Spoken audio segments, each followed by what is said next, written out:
네, 안녕하세요. 오늘은 제가 올해 첫 원베거 종목이 나와서 이 종목에 대해서 투자 아이디어 점검을 좀 해보려고 합니다. 올해 제 첫 원베거 종목이 뭐냐면 하나오션입니다. 이전 영상에도 몇 번 찍긴 이제 올린 적이 있는데 운 좋게 하나오션이 최근에 주가가 많이 오르면서 올해 이제 128%의 수익률을 오늘 기준으로 이제 났어요. 그래서 이 종목에 대해서 아이디어를 좀 점검해 보려고 하는데 뭐 그 전에 왜 이렇게 많이 올랐냐라고 좀 확인해 보면 호재가 끊이지 않았던 게 가장 큰 영향을 준 것 같아요. 뭐 이 중에서 가장 큰 호재가 뭐였냐고 하면 한투증권에서 나온 리포트였는데 뭐 이제 미국 해군 준비태세 보장법이 발의되어서 외국 조선소에서도 미국 함정을 건조할 수 있게 되었으며 이는 한국 조선업에 긍정적인 영향을 미칠 것으로 예상이 된다. 그리고 미국 해군은 2054년까지 390척의 함정을 확보할 계획이다. 한국 조선소는 새로운 시장의 기회를 얻게 되었다. 라는 얘기가 있었죠. 이게 이제 가장 최근에 주가를 올린 것 중에 가장 중요한 얘기였던 것 같아요. 새로운 시장이 열리는 부분이 있었거든요. 요거 전에도 요거에 좀 사전 준비를 좀 잘해놨다고 생각이 드는 게 이제 HD 현대랑 한화에 대해서 이제 K 해양 방산이 원팀을 합의했다고 한 기사가 올라왔었어요. 그러니까 이제 HD 현대중공업과 하나오션이 수출에 있어서 그러니까 MRO 산업에 있어서 현대중공업은 수상한 분야, 하나오션은 잠수함 분야를 나누어 가지고 협력하기로 합의했다고 했죠. 그러니까 이런 부분들이 잘 되어 있어서 주가 모멘텀을 더 받은 측면도 있는 것 같습니다. 그거 외에 이제 하나오션 개별적인 호재도 계속 나왔거든요. 요 안보 동맹은 뭐 아까 전에 했던 얘기랑 똑같은 얘기고 이제 하나 에어로스페이스에서 하나오션의 지분을 분산식 돼 있던 거를 모아가지고 통합하는 작업을 했다고 해요. 그러니까 요렇게 이제 지분을 좀 정리하는 작업에서 이제 하나오션 자체의 좀 밸류에이션이 전반적으로 그룹주들이 올라가는 영향을 좀 받은 것 같거든요. 긍정적으로 해석을 많이 한 것 같습니다. 그리고 요거 외에도 이제 하나오션에 대한 호재들은 1, 2월 달에 계속 나오고 있는 상황이었어요. 그래서 끊임없이 나오고 있는 상황이었죠. 그래서 요거를 바탕으로 뭐 종목 아이디어를 점검해 보면서 지금 주가에 대해서 어떻게 생각해야 될지를 이야기를 좀 해볼게요. 일단 뭐 본 얘기를 하기에 앞서서 제 채널은 뭐 들으시면 아시겠지만 본업하고 육아하고 육퇴하고 이제 그 남는 시간에 투자에 대한 생각을 좀 정리하는 그냥 그런 곳이거든요. 부업 게임 투자자가. 그래서 제 영상은 이제 매수도 매도 추천도 절대 아니고 그냥 제 투자를 보여주는 곳이에요. 제 채널은 리딩방처럼 운영할 생각도 없고 그럴 실력도 안 돼요. 그래서 당연히 책임도 못 집니다. 그냥 얘는 이렇게 투자하는구나 정도로 봐주시면 됩니다. 뭐 남의 얘기를 훔쳐보는 것도 나름 재밌을 거니까요.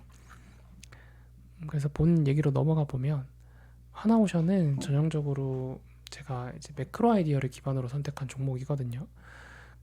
종목에 있어서 매크로 분석이라는 범위가 조금 애매하긴 한데 정성적 분석 정도라고 생각을 해주면 될 것 같아요. 여기에서 이제 원배거 이상의 수익률은 사실 저는 운의 영역이라고 생각을 해요.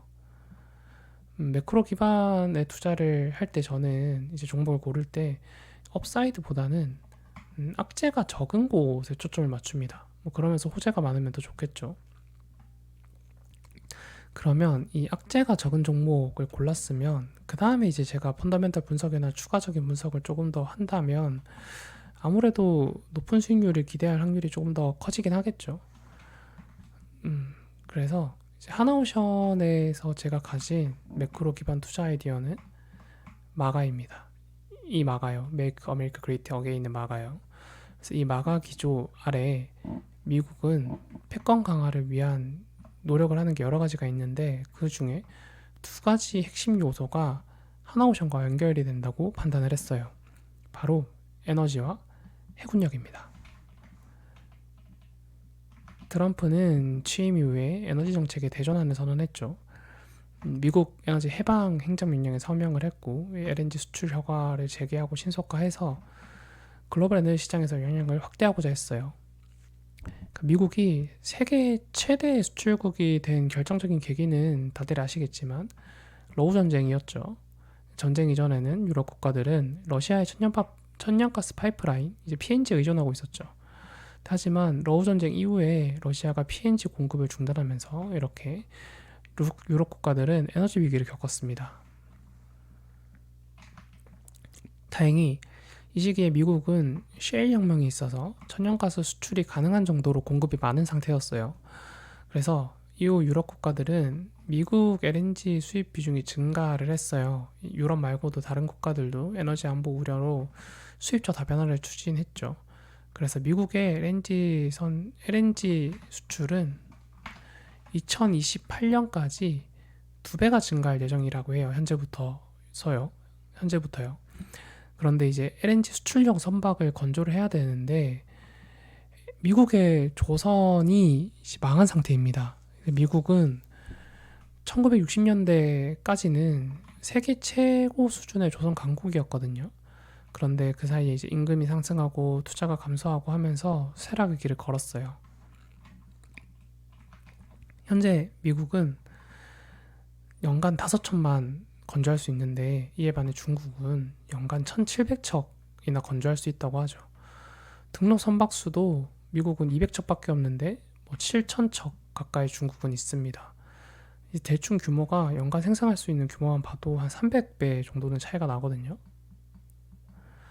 조선 인력도 한 4배가량 차이가 나고 선원도 엄청나게 많이 차이 납니다. 한 170배 정도 차이가 나는 것 같네요. 함정수도 한 1.5배 정도 많고요. 그래서 이렇게 밀리는 상황에서 중국과 패권 경쟁을 해야 하는 상황인데 이 물량을 중국한테 맡기는 거는 말이 안 되겠죠. 대안으로 찾을 수 있는 거는 우리나라 조선업뿐입니다. 이는 자연스럽게 해군력 문제로 이어지죠.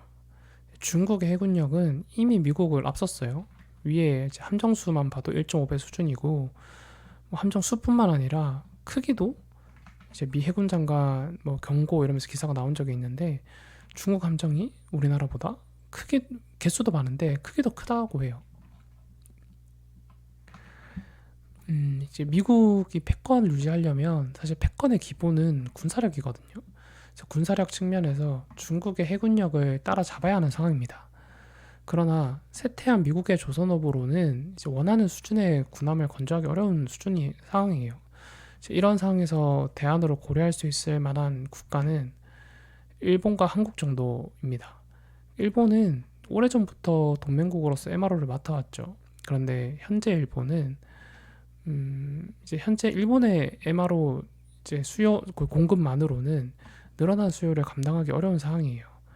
그리고 MRO보다 더 중요한 것은 군함 신조거든요. 그러니까 단순히 수리 같은 MRO를 넘어서 군함 자체가 현재는 부족한 상황이에요.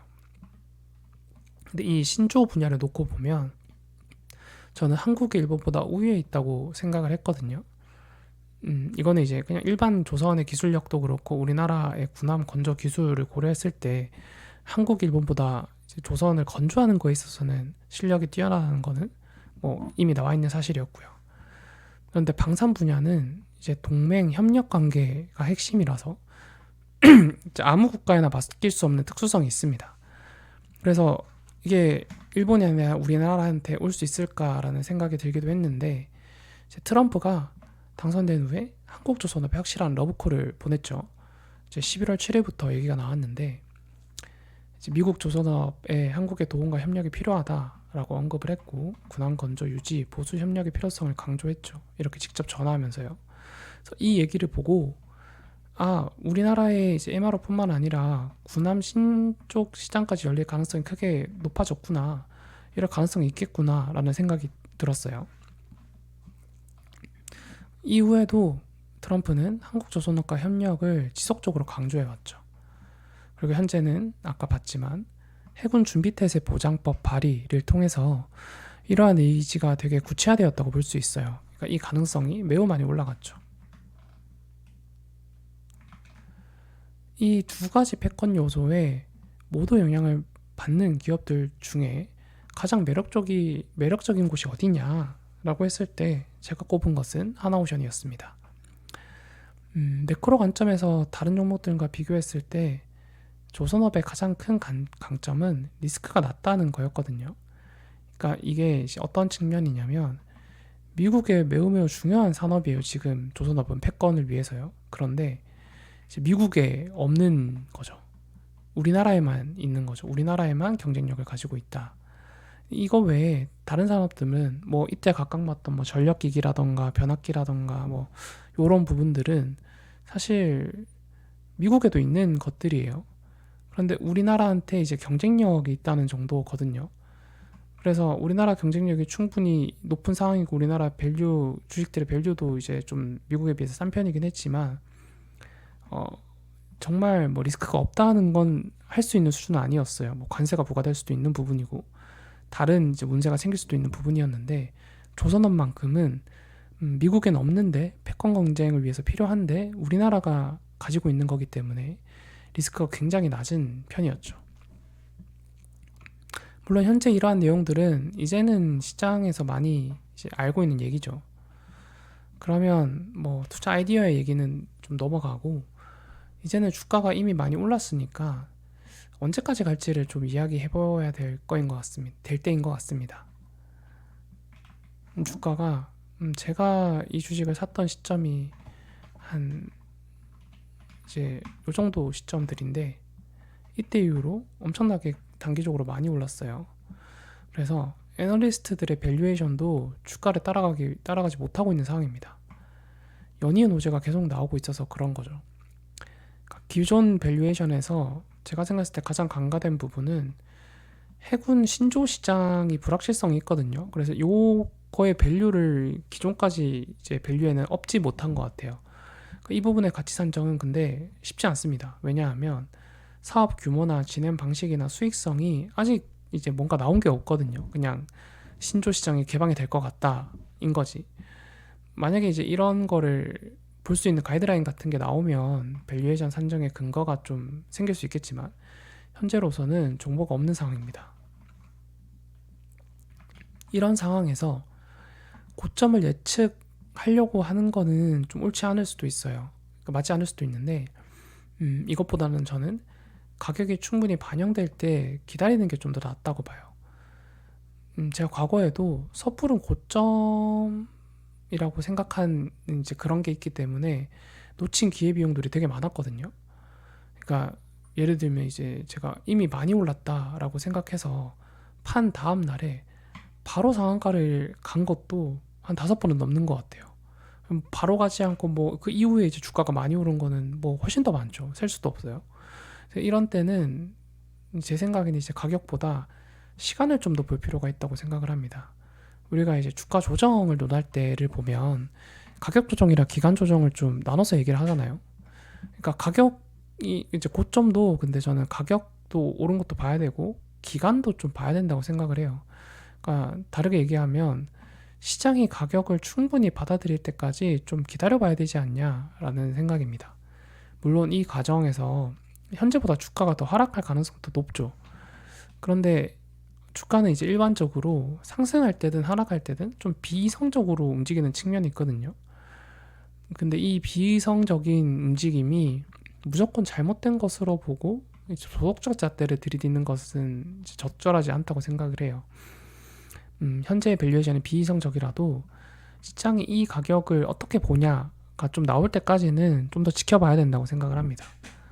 그래서 저는 아직까지는 좀 더 지켜볼 예정입니다. 만약에 이 기간이 좀 더 지나고 제가 정보가 좀 더 입수가 돼서 다시 평가할 수 있을 때, 재평가했을 때 여전히 다른 대안보다 매력적이라고 판단이 든다면 이제 계속 보유할 수도 있겠죠. 물론 다른 대안보다 매력적이지 않고 주가가 꽉 찼다라고 판단이 되면 그때는 이제 매도할 수도 있고요. 네, 조선업은 이제 근데 보면 현재 가격을 제외하면 리스크가 없어요. 모든 면에서 좋아요. 이게 되게 많이 듣던 말이죠. 작년에 이제 미국 시장에서 특정 기업들에 대해서 맨날 하던 얘기예요. 비싼 거 말고는 다 좋다. 그러니까 가격만 비싼 문제만 있는 기업들과 적정 가격인데 다른 리스크가 있는 기업들 중에 어느 쪽이 더 좋냐를 따지는 거는 좀 검토해봐야 될 문제입니다. 계산을 해봐야 될 문제예요. 그래서 제 생각에는 이제 가격 문제도, 가격 고평가 문제도 여러 리스크 중에 하나일 뿐이라고 생각을 합니다. 종합적으로 분석해 볼 필요가 있어요. 이제 뭐 이 종목을 포함해서 최근에 종목 성과가 괜찮은 편이긴 한데, 이러다 보면 동시에 불안감도 커지거든요. 제가 제 실력을 알기 때문에 이렇게 잘 맞아갈 때면 이제 좀 실수할 때가 됐거나 틀릴 때가 왔다는 불안감이 들기도 합니다. 시장은 자만할 때 겸손하라라고 항상 알려주거든요.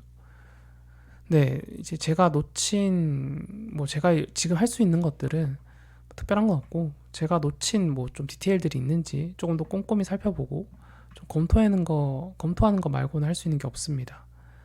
그냥 뭐 시장이 좀 겸손을 알려주면 좀 받기도 해야죠. 그렇지만 뭐 아직까지는 저는 뭐 내릴 상황은 아니라고 생각을 합니다. 오늘 여기까지 제가 올해 처음으로 제 주식들에서 원배가 관한 종목이 있어서 이제 투자 아이디어 점검을 해봤고요. 오늘 영상이 도움되셨다면 좋아요와 구독 부탁드리겠습니다.